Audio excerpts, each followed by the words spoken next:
Hey, this is Ina, in with you in the fight back. Okay, I've talked about this many times, but I want to talk about it again because I just read an article that gave my attention. And this is dissecting some of the myths that have come up around Barack Obama. And this is more addressed to those Obama supporters, perhaps who are not greatly politically involved. Maybe they were in 2008 really enthusiastic about the whole Barack Obama phenomenon. Well, the article I'm thinking of was posted on the Kasama Project in Oh, the Pain of the Believer, The Decline of the Obama Illusion, and you can find the link in the description below. And let's look at Barack Obama for just a moment. And I want to respond again to some of the points raised in this article, but I also want to say for many people by 2008, we were seeing the beginnings of the financial collapse, the war in Iraq was going on, and there was a lot of general disgust about the Bush government. And suddenly it seemed like anyone who wanted change of any sort was just grasping onto Barack Obama and just looking at him as the fulfillment of their hopes, whatever they were. He was essentially an empty glass, and they're just filling him with whatever hopes they want because they're so desperate to get out of the Bush regime. And to a certain extent, this is understandable among those who've not been, politically involved, engaged. And I tend to look at those, who are coming to politics for the first time. It's understandable that, you may not have the great sophistication and the great understanding of the great issues and theories of politics. You're just coming in, you're learning. I would look at it different for a leftist of any sort who was pinning hopes on Obama for the simple reason they should know damn well better. I mean, did the basic left-wing training of bourgeois state, bourgeois politician go out the window? For many of them it did, particularly in the organization I was formerly a part of, Freedom Road Socialist Organization, Left 3 Foundation. But anyway, a lot of the for many people who were coming in, Bush was again, in many ways, he was indistinguishable from a lot of presidents in his background. He was rich, he was white, he'd been to prestigious schools, and he came from a prestigious family. And it seemed to many that Barack Obama, a black president, supposedly be the fulfillment of so many civil rights dreams and whatnot. The thing is, as a communist, it's the idea of putting politics in command. I mean, yeah, he may be black, but his politics are decidedly bad. So that's kind of something, go out the window. And supposedly Barack Obama comes from a poor background, and that makes him more responsible to the needs of the people. Well, not really. Not if you have the bad politics there too. Um, for instance, to give an example, Karl Marx came from a rather wealthy background, yet he, of course, took the side of the people. James Connolly is someone who came from a poor background, a working class background, and he also took the side of the people. So it's about taking the sides of the people, about the right politics in command. Barack Obama certainly came from a less prestigious background than George W. Bush, but that doesn't make him in any way responsive to the needs of the people. And here's something else.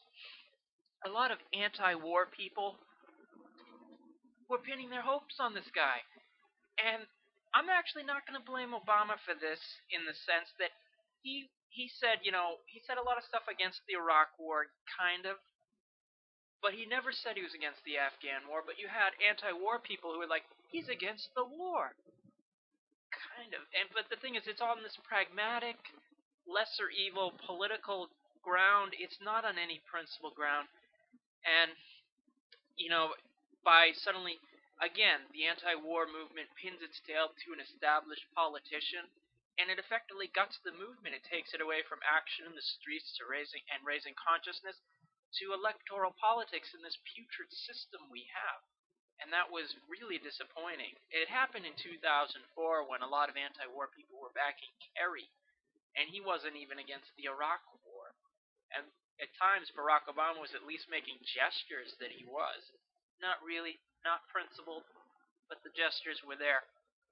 And we have, oh, everyone was making out like Obama was going to close Guantanamo Bay. That's still open. And here's something else. Obama was supposedly this great candidate who's bringing up the grassroots, who's getting ordinary people involved. To be fair, in the way the system is structured, ordinary people do get involved, and in various ways, they may campaign, they may raise money, and here's the thing. If you actually look at the donors to Barack Obama, he got extensive donations from wealthy corporations and Wall Street backers. Just as much, if not more, than John McCain. And yeah, many of the people who backed John McCain, they may have been poor working class. They certainly were ordinary people involved. And here's something else.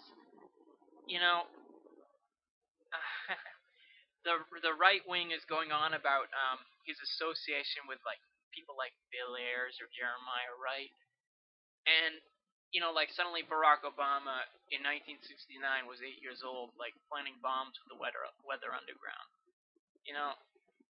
That's kind of stupid. And the fact is, if Bill Ayers was actually backing Barack Obama, it's a sad state on that man. He's suddenly going from maybe misguided politics of Bill Ayers to a rather unprincipled backing of a capitalist candidate. Wow. And we have now that, and there were all these hopes associated with Obama, and he could give a great speech.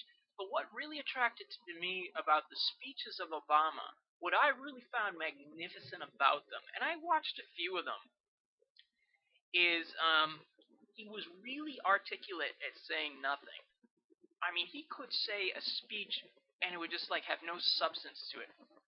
Be hope, change, we're going to do this, we're going to do that, we're going to bring promise to America, but there's nothing concrete behind it. And I couldn't believe people were drawn in by this. I'm like, what is he saying? George W. Bush really wasn't the most articulate person, and sure, Barack Obama is more articulate, but he's more articulate at saying nothing. So, there we go. And we had a lot of high expectations, because suddenly, or a lot, not me, but a lot of people had high expectations, because suddenly he gets elected with, a majority of the votes, and he's in office, and there's a huge turnout to the inauguration. I know some people who went to that. Don't know why. But they went to it. And of course, suddenly this is great transformative change. People compare him to FDR. And here we are, 2011, roughly, 14 months from the election, I believe? Roughly. And pretty much none of his promises in any way have been fulfilled. And even if they were, they certainly weren't in any way progressive or left-wing. And here's the thing, you get people who still apologize for him. Still apologize. The ramping up of the wars, and the launching of one in Libya. And you get people who are saying, Obama really has the right intentions. He really wants to do good. But it's the people around him who are preventing him from making great substantive change. And it's like, what the hell is this? This is the argument that was used by many in Russia when there was still the Tsar. And they'd be like, the Tsar wants to help the people. He wants to help the peasantry and the workers. It's just his ministers are bad. Well, that's to ignore the whole state structure. And to just foster these idiotic illusions. And there's really no other way to say it. Yeah, guess what? Obama's advisors are crap. And so was he.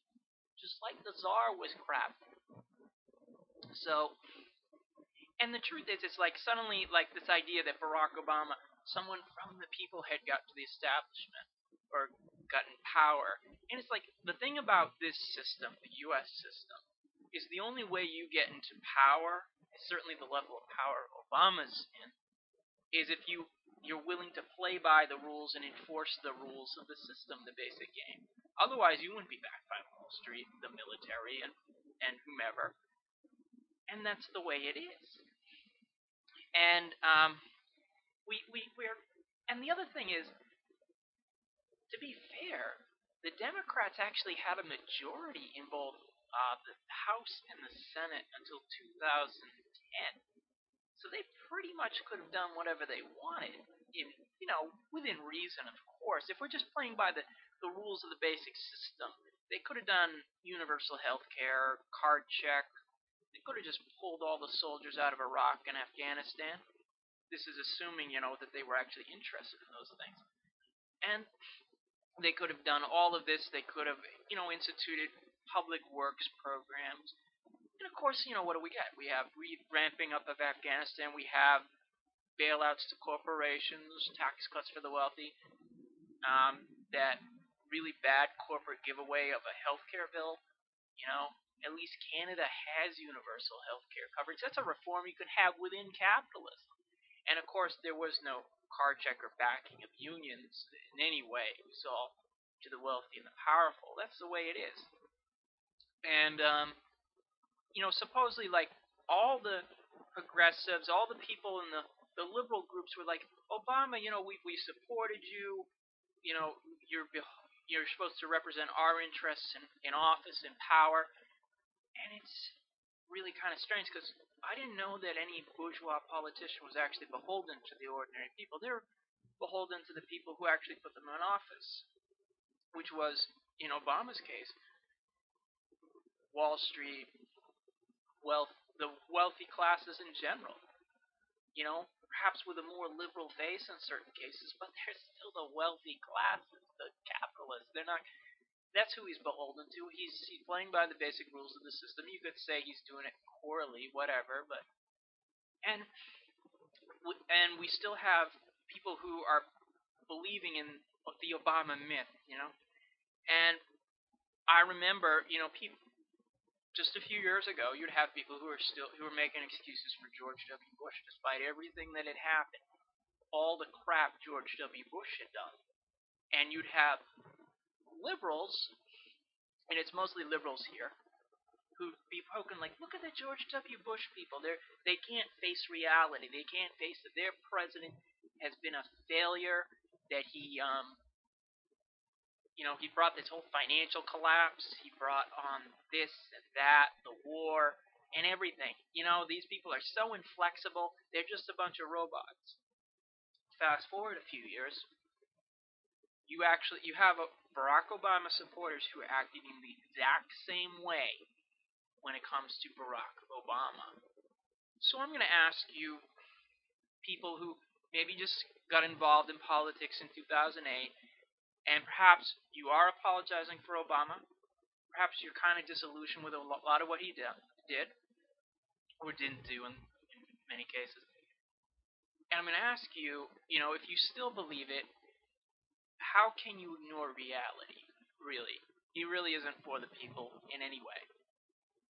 And if you're disillusioned, or if you still believe in the basic political process, the basic system is this.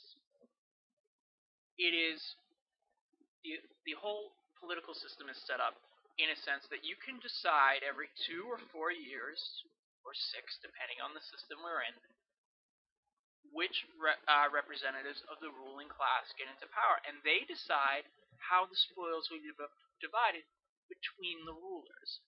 And these spoils come from the thievery of the capitalist class that they take from the labor of the working class. That's capitalist politics, deciding the spoils among themselves, how it's really going to be distributed. And what should be the politics of the working class? Quite simple. Putting an end to the system of thievery. And I ask you to investigate politics, to actually look at the system as it's set up. The system of thievery, and let's put an end to that thievery.